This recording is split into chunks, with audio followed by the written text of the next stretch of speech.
Hello everyone, welcome back, or hello if you're new, and Happy New Year! I'm not sure when you're supposed to stop saying Happy New Year, but since this is my first video of the year and it's still January, we're just gonna go with it. I'm not sure about you, but I'm not exactly a resolutions person.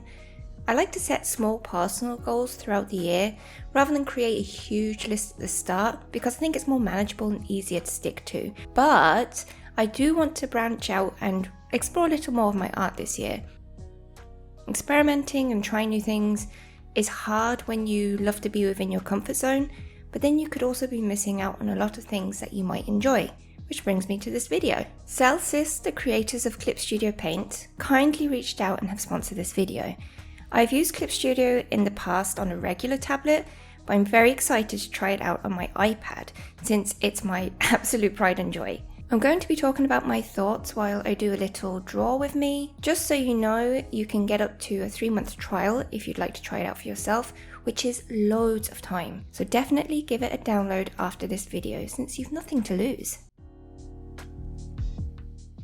So let me give you a quick bit of my digital art history so that you have some context as to how I feel about Clip Studio Paint. I started digital art in 2014, so that's 10 years ago now, and I was using a bamboo fun tablet with Photoshop. It took me a very long time to get used to Photoshop since I was a new digital artist, but also the program is just massive. I eventually upgraded to an Intuos in 2015 and dabbled with a few other programs including Clip Studio Paint. But at that time I preferred to stick with what I knew because, comfort zone. My PC died then in around 2017 and that's when the iPad era was born and what I have been drawing on ever since. Like, seriously, I'm still using my 2017 iPad. Now, I've been using Procreate all of this time as my program of choice, which really takes digital art back to basics, but it's missing a few tools that I consider game changers, all of which Clip Studio Paint has to offer and much more. So let's get into it.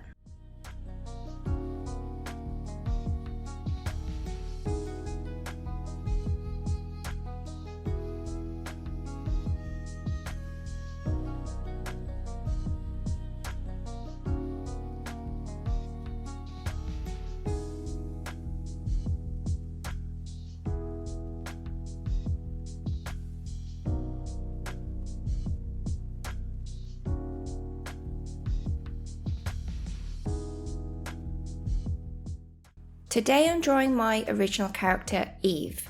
I've drawn her quite a few times now, but only in my sketchbook, so this is a great opportunity to draw her digitally. I have this funny thing where my traditional style and digital style are just so different. I'm not sure if this is a common thing amongst artists, but I draw differently depending on the medium type. So it will be interesting to see how she turns out today. All the fingers crossed that she turns out super cute. I don't have a story for her yet because world building and scenario making is a level of creativity that I'm just not very good at. I have to admit my weaknesses, but it's something I'd really like to change because good storytelling is essential to creating art that resonates with people. We're curious by nature, and when you see the same character popping up over and over again, of course you're going to want to know what their deal is. So maybe I could try and set this as a focus point this year to improve my art and storytelling. What I can tell you about her though is that she's spirited and carefree, but super introverted even though you could never tell. She's indecisive too, which is why she has 2 colors in her hair since she couldn't just pick one. And she also has heterochromia, meaning she has 2 different colored eyes.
Let's get into some details of Clip Studio Paint. I'll be completely honest. When I opened it up on my iPad, I was initially overwhelmed for two reasons. First, it's been a while since I've used a program with all of its tools readily available on the interface, so there was a lot going on, and for someone coming from a basic program, or even someone who's maybe new to digital art, it can seem a bit scary. And secondly, because I'm using it on my iPad, which is 10.5 inches by the way, I'm working with a smaller area compared to most monitor tablets.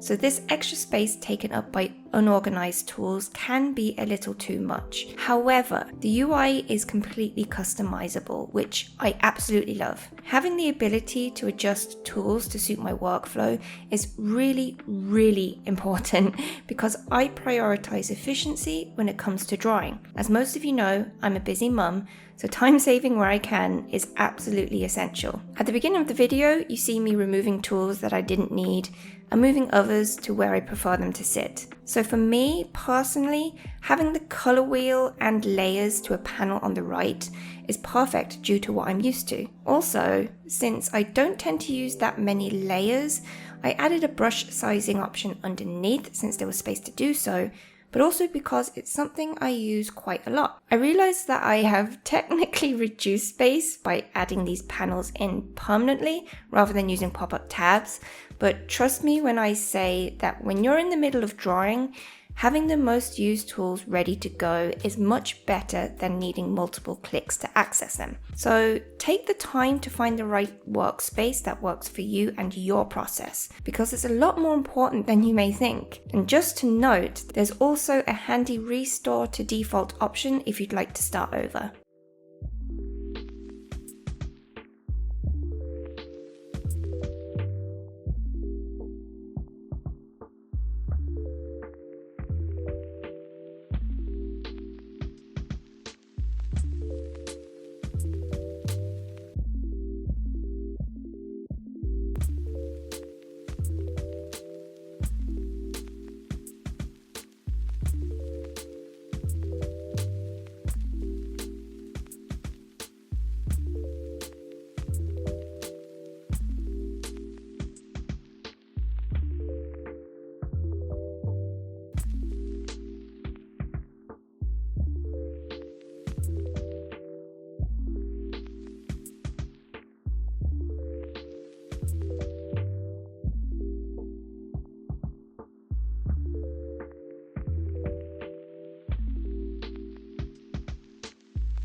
Speaking of my workflow, I have to add something else. I don't use a keyboard for shortcuts during this process. I think I might actually buy one soon because then I could remove some of the panels, but the fact that I have the option to either use a keyboard or not on the iPad version of Clip Studio is pretty awesome. I don't like feeling limited, especially as someone who has come from using Procreate, where it is designed mainly for using gesture controls. So Clip Studio Paint also has the same gestures, such as 2-finger tap to undo, 3-finger tap to redo, pinch to zoom in and out, twist pinch to rotate, and so on. So this has made it immediately accessible as a new user to this version of the program, and would suit anyone who is a beginner trying to figure out their way before moving to keyboard shortcuts.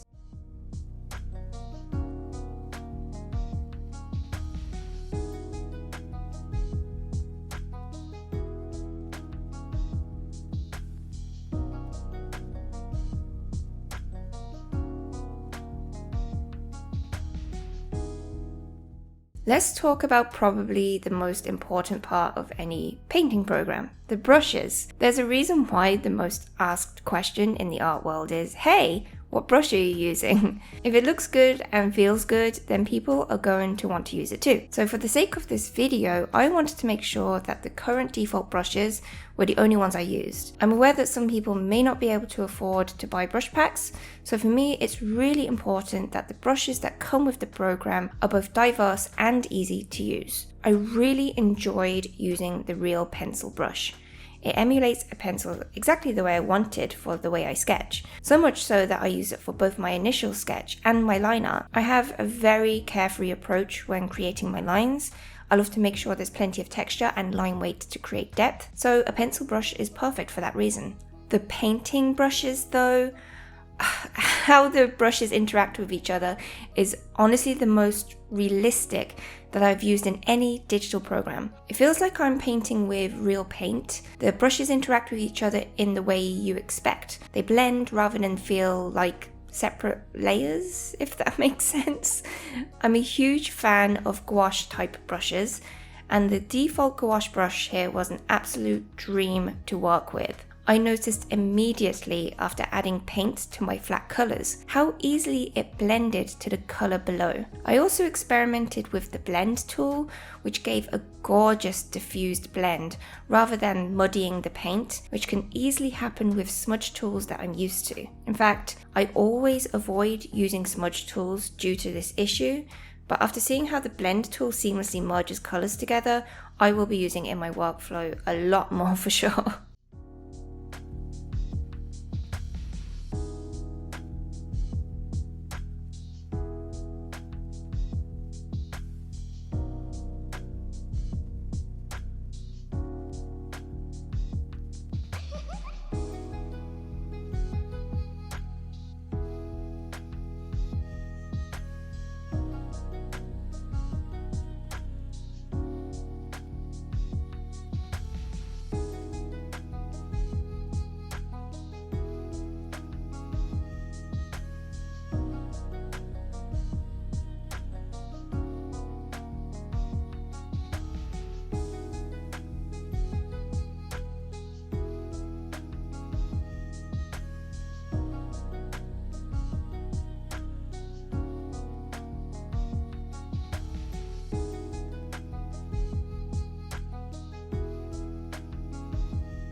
There's one particular tool that I've been missing all of these years, and now I finally have the opportunity to use it again. Gradients. Gradients are an excellent way to add colour gradually or transition a few colours seamlessly.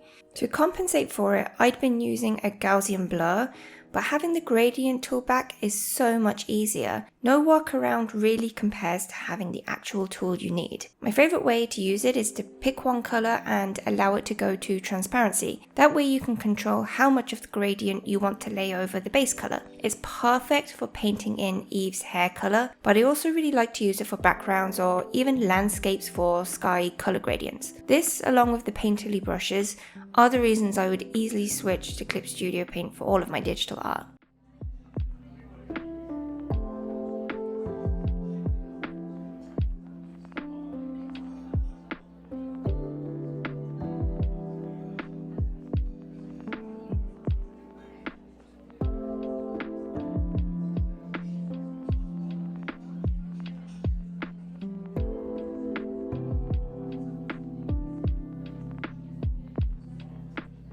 A long way round, 2 bottle whiskeys for the way. And I sure would like some sweet company, and I'm leaving tomorrow. What?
Oh, I should probably mention this, but I've grown so accustomed to using minimal layers because of Procreate. Usually in my workflow, I will work on a sketch layer, then maybe a color layer, and maybe a clipped multiply layer. I tend to group each stage of my drawing and then duplicate that folder so I can merge and continue with new layers. It's a way for me to keep backups in case I mess up, but also keep it organized and tucked away. The problem with this though is that I can hit the layer cap pretty quickly, forcing me to merge layers sooner than I'd like. You can probably see during this video I kept the layers to the absolute minimum since I'm conditioned to be this way.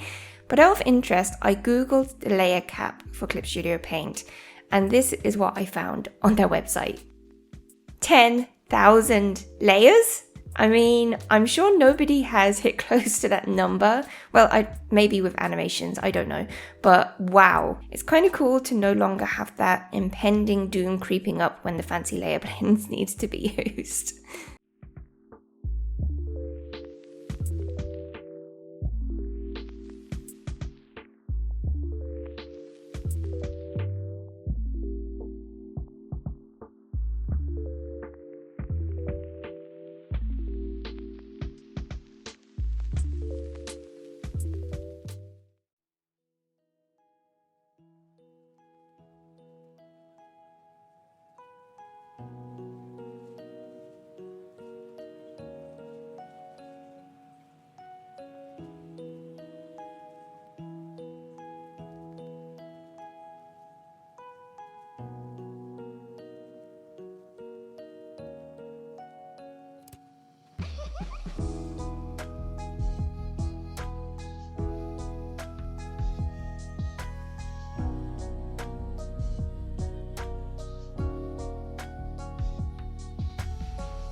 So back to this drawing and the process. I honestly had a lot of fun drawing Eve.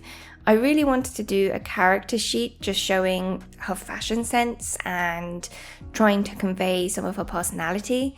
I love to do character spreads in my sketchbook, like pretty much all of the time. So it's weird that I hardly ever do them digitally when I have way more tools at my disposal. My goal for this session was to keep it relatively loose and sketchy so that I could experiment with how it felt to use on my iPad, but also make sure I had fun with it. I added a few little expressions and studies too, just to add a bit of interest to the page, but also I've just been obsessed with expressions the past few months. I think I've avoided drawing them for so many years because facial expressions are actually really tough. Each facial feature has the ability to be so expressive just on its own and can move in shapes that can be kind of scary to draw, especially an open mouth and teeth. Seriously, I don't know what it is about it, but an open smile can either look perfect or an absolute nightmare. But yeah, just put them together into one expression and you get why a lot of people struggle with them. I use a lot of references when trying to practice,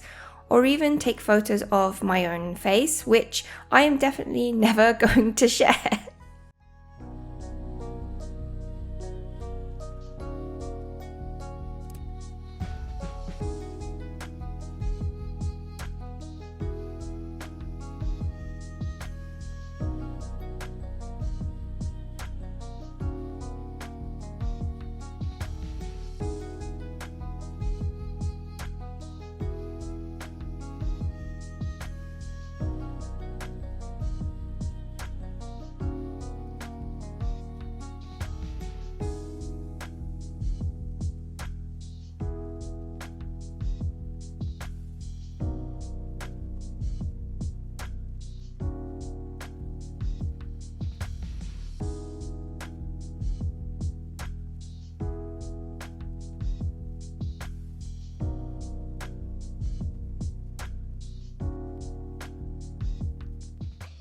Something I noticed near the end of my session was something called simple mode, which unsurprisingly stripped away a lot of the UI and kept the workspace clear, allowing for more canvas space. I used it for a little while just to see how it would feel, but at that stage I'd gotten so used to studio mode that I missed having immediate access to all of the tools. I do love that this is a feature within Clip Studio though, because it allows another accessibility point for either beginners or people coming from a different program, such as Procreate, which has a minimalistic look.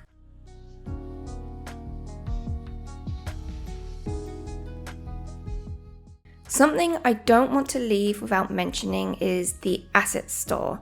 It has a bunch of materials that you can download for Clip Studio, both free and paid, that have been created and uploaded by other users. So think of all the brushes you could ever want, tool functions, 3D models, patterns, animation templates.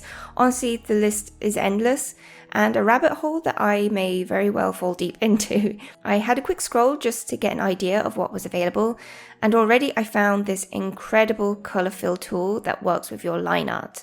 Judging by the downloads and likes, it's a very popular asset. Now excuse me while I spend many hours of my life downloading new brushes. Thank you so much to Clip Studio Paint for sponsoring this video. Make sure to grab a trial and try it out for yourself. Thanks for watching, and I'll see you in my next video.